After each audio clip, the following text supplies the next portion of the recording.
नमस्कार, मैं हूं विनय और आपका स्वागत है टॉप इंटरव्यू में। आज मैं जिनका इंटरव्यू लेने जा रहा हूं वो एक छोटी सी उम्र में दो पुस्तकें साहित्य की जिन्होंने लिखी हैं। इनका नाम है गुलशन ऋषि यादव और एक इनकी ये बुक है धरती पुत्र, नेताजी मुलायम सिंह यादव जी के ऊपर इन्होंने लिखी है।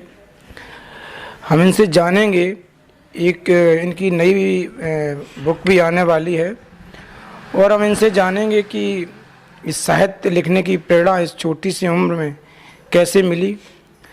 इन्होंने दो बुक इस उम्र में लिख दी हैं।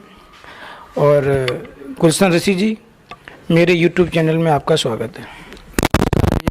बहुत बहुत धन्यवाद और आपके टॉप इंटरव्यू चैनल को भी बहुत बहुत धन्यवाद जो आपने हमारे समय दिया। हमारे प्रतिभा जो हम छोटी सी प्रतिभा है जिन्होंने आपको हमारे लिए दिखाया, इसलिए आपका भी धन्यवाद है, आपके चैनल का भी धन्यवाद है। आप हमें को ये बताएं, हमारे दर्शक आपसे ये जानना चाह रहे हैं कि आपने इस प्रतिभा को निखारने के लिए और इसको लिखने के लिए, इसमें आपने बुक में जो समय है, कितना समय दिया बुक को लिखने के लिए? ये किताब मैंने 2018 में स्टार्ट की थी।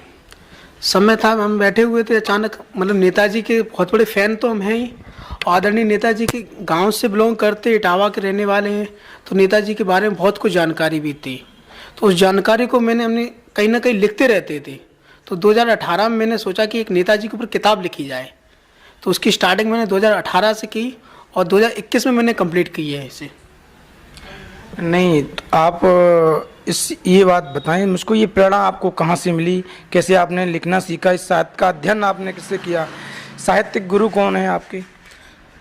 लिखना, पढ़ाई और लिखाई में थोड़ा सा इंटरेस्ट अच्छा रहा है जीवन में, और साहित्यिक रूप से कहीं ना कहीं मैंने अपना गुरु, बहुत बड़े प्रसिद्ध साहित्यकार हैं आशुतोष राणा जी, उन्हें हमने अपना गुरु माना है। उनकी प्रेरणा मैंने जब भी उनका इंटरव्यू, हर एक उनका व्यक्तित्व देखा है। उज्जैन में हम 2015 में आशुतोष राणा जी से मुलाकात हुई थी हमारी, तो उन्होंने अपनी किताब और वहाँ पे दिखाया कि हमारी किताब आने वाली थी। उनकी रामराज जैसी किताब के बारे में उनका वर्णन चल रहा था, तो मैंने कहीं ना कहीं प्रेरणा उन्हीं से ली है। आप ये बताइए, ये जो बुक है, आपने जब लिखना शुरू किया तो आपको ये कैसे ख्याल आया कि मैं नेताजी के ऊपर ही इस बुक को लिखूं? अदर और किसी के भी तो लिख सकते थे आप। ऐसा, नेताजी के जनपद के रहने वाले हैं और नेताजी के बारे में बहुत कुछ जानकारियाँ सुनते रहते हैं बुजुर्गों के द्वारा, तो प्रेरणा कहीं ना कहीं उन्हीं लोगों से मिली है कि नेताजी के व्यक्तित्व को लिखें, और नेताजी की वो बातें जो शायद किसी को पता नहीं है, उन बातों को मैंने लिखने का काम किया है। पेजों की ये आपकी बुक है जो आ रही है, 244 पेजों से ज़्यादा किताब, इसके पन्ने अभी, और इसमें और भी आगे बढ़ेंगे। क्या क्या वर्णन है बुक्स में? जैसे आपने ये लिखी है, तमाम सारे इसका प्रस्तावना भी है इसमें।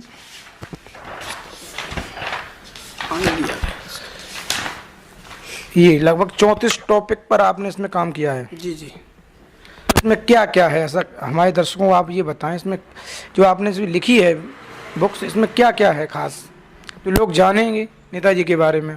नेताजी ने कहीं ना कहीं मंडल कमीशन जैसे काम किया है। नेताजी के जो मूल मंत्र हैं, नेताजी जिस प्रकार से लोगों को देखते हैं, नेताजी का जो उनका बाल अवस्था में जो उन्होंने काम किया है, और जिस तरीके से उन्होंने एक शिक्षक से लेकर संसद के सफर किया है, मुख्यमंत्री रहे, देश के रक्षा मंत्री रहे, उन चीज़ों को मैंने लिखने का काम किया है कि नेताजी ने सैनिकों के लिए जो किया है।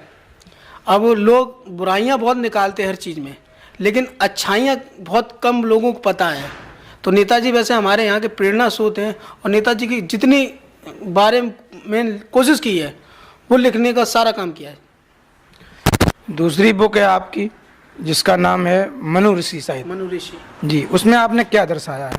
मनु ऋषि एक प्रेम कथा है, जिसमें एक लड़का एक लड़की से बहुत प्रेम करता है, जो अपने जीवन में 16 खत लिखता है।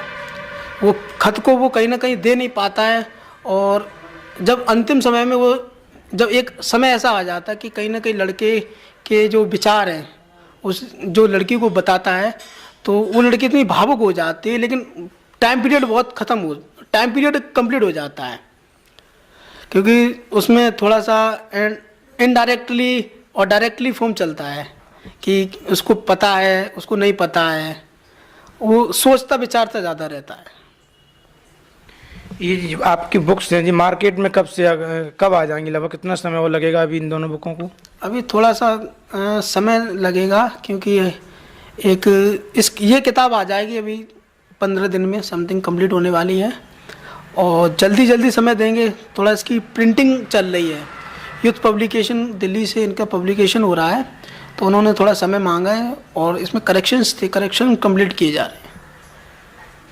नहीं, जिस उम्र में आज के युवा जो हम सोच रहे हैं कि जो बेरोजगार युवा आजकल घूम रहा है, उस बेरोजगारी में भी आपने ये कदम जो साहित्य का उठाया, जिस पे आपने काम किया और लगभग 2-3 साल से आप ये कर रहे हैं, तो ये आपको प्रेरणा कहाँ से मिली? पापा जी आपके क्या करते हैं? पिताजी हमारे 23 दिसंबर 2021 को ख़त्म हो गए। उनका वैसे पिताजी हमारे गवर्नमेंट जॉब करते थे, और कहीं ना कहीं लिखने और पढ़ने की प्रेरणा हमारे पिताजी द्वारा मिली है। पिताजी थोड़ा हमने जब भी अपने जीवन में जो भी कदम रखे हैं, हमारे पिताजी ने कभी इस चीज़ को मना नहीं किया है। मैंने अपनी किताब के बारे में पिताजी को जब बताया और पिताजी के पूरी फैमिली को बताया, तो सब लोग इतने प्रसन्न हुए। उन्होंने सब लोगों ने प्रोत्साहन किया कि हाँ तुम करो, अच्छा काम करो, अच्छी चीज़ है, लेकिन कभी कोई गलत चीज़ मत लिखना, उस चीज़ का नेगेटिव पॉइंट मत कभी करना। और लिखने की प्रेरणा शुरू से प्रतिभा रहेगी लिखने की। जीवन में जब 10वीं 12वीं में पढ़ते थे तब भी लिखते थे, और उस समय से लेकर अभी तक लिख रहे हैं। नहीं, कितना आपने क्वालिफिकेशन में क्या कर रखा है? वैसे तो मैंने डीएलएड किया है 2019 से मेरा डीएलएड की स्टार्टिंग था, और 2021 में कंप्लीट किया मैंने डीएलएड। और पढ़ाई करते हैं थोड़ा सा अच्छा है, बच्चों को कोचिंग भी पढ़ाते थे। अभी फ़िलहाल इस समय लॉकडाउन आ गया तो नहीं अभी स्टार्ट कर पाई है, लेकिन बच्चों को पढ़ाया है, और समय मिलता तो समय का बहुत हिस्सा मैंने अपनी किताबों को दिया है। आप अभी 2 किताबों के बाद भविष्य में और भी क्या लिखना चाहेंगे? जैसे शिवपाल सिंह के ऊपर है, कई सारे राजनीतिक जो नेता हैं उनके ऊपर लिखना चाहेंगे? अभी राजनीतिक रूप से अभी आगे फ्यूचर में तो किसी का नहीं पता, लेकिन हाँ मैं डॉक्टर राम मनोहर लोहिया जी का बहुत बड़ा वर्चस्व मानता हूँ और उनके विचारों को बहुत मानता हूँ। तो एक बार कोशिश करूँगा कि डॉक्टर लोहिया के बारे में लिखें, और समय आएगा तो एक बाबू दर्शन सिंह जी हैं इटावा में, तो उनका भी व्यक्तित्व में उनसे मिला हूँ, उनके बारे में पढ़ा है, लिखा है और देखा है, उनकी सभाओं में गए हैं, तो उनके व्यक्तित्व को भी लिखने का काम करेंगे। छोटे भाई हैं शिवपाल सिंह यादव जी, उनके बारे में भी क्या लिखेंगे आप कभी? नहीं, चाचा जी के बारे में बिल्कुल लिखेंगे, और चाचा जी के बारे में मैं लिखूंगा। और इस किताब में मैंने चाचा जी का भी वर्णन किया है, चाचा जी के जो उन्होंने अपना त्याग बलिदान शिवपाल जी ने किया है। और मैं समाजवादी पार्टी नहीं, और भी बहुत सारे राजनीतिक पार्टी के लोग हैं उनके बारे में मैंने लिखने का सोच रहा हूँ, और उनकी जानकारी भी चल रही। अभी थोड़ा व्यस्तता है, कहीं ना कहीं समय दुर्लभ समय चल रहा है, तो व्यस्तता के कारण नहीं पहुंच पा रहे हैं, लेकिन लिखेंगे। नेताजी चाचा जी के बारे में भी लिखेंगे। हमारे चैनल टॉप इंटरव्यू की शुभकामनाएं आपके साथ हैं। निरंतर आप इस प्रगति पर आगे बढ़ते रहें, और भविष्य में भी बहुत सारी किताबें आप लिखें, ऐसी हम आपसे आशा करते हैं। धन्यवाद आपके टॉप इंटरव्यू का, जो आपने अपना कीमती समय हमें दिया। हमारे दर्शकों को कुछ कहना चाहते हैं आप? दर्शकों सबसे कहना चाहेंगे कि विनय भैया का चैनल है, सभी लोग ज़्यादा से ज़्यादा शेयर करें और सब्सक्राइब करें। और कहीं ना कहीं जो प्रतिभा दिखा रहे हैं, जो प्रतिभा आज लोग बड़े बड़े चैनल से नहीं आ रहे हैं, लेकिन ये कहीं ना कहीं टॉप इंटरव्यू है, वो सबको दिखाने का काम कर रहा है। तो मैं भैया का बहुत बहुत धन्यवाद करेंगे, जो उन्होंने इतना समय दिया अपना मुझे, और मेरी छोटी सी प्रतिभा को निकालने का काम कर रहे हैं। टॉप इंटरव्यू हमेशा ऐसी प्रतिभा लोगों को दिखाता रहेगा। ये इनकी 2 बुकें हैं गुलशन ऋषि यादव जी की, एक नेताजी श्री मुलायम सिंह यादव जी के ऊपर, एक मनु ऋषि जो एक प्रेम कथा है, इनके ऊपर। जैसे ही ये बुक्स आएंगी नेक्स्ट इंटरव्यू आपको ज़रूर दिखाऊंगा। धन्यवाद भैया।